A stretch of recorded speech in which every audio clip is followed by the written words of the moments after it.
Our next tool here is the split with gap. It's specific to walls and it's there to form a small gap. You can just see in the animation there, it's as if you wanted to create some panels for tilt-up construction or precast or something like that. So what it does is it forms a small gap. The biggest gap you can create is 12 inches.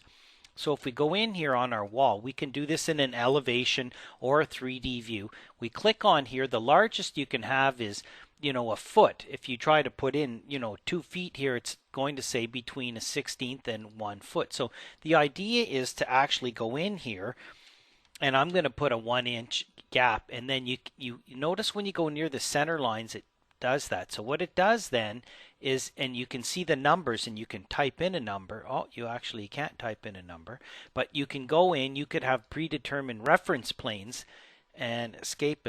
I'll type TL on the keyboard for thin lines and you can see it's basically forming a 1-inch gap. So this forms a gap. You can put in whatever you want, 5.5, and you still have to say inches, not feet.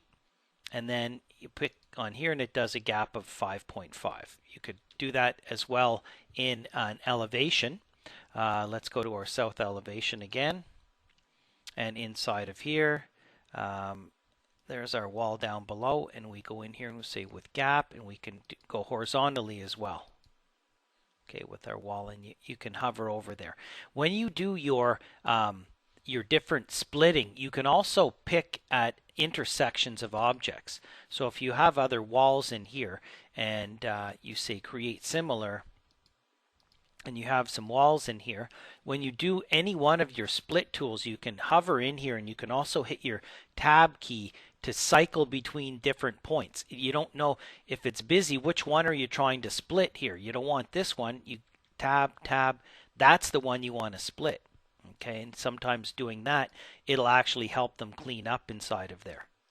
But when you do your splitting, don't be scared to use your tab button if there's more than one object or you're trying to pick a different face. Always use your tab key to select any edge or reference plane no matter what you're doing. Be it with your gap trim or split or with your regular single one. Always use your tab key throughout all of these when you're picking your edges, and you'll discover new surfaces and reference planes that you can use during any of these modify tools. Use your tab key.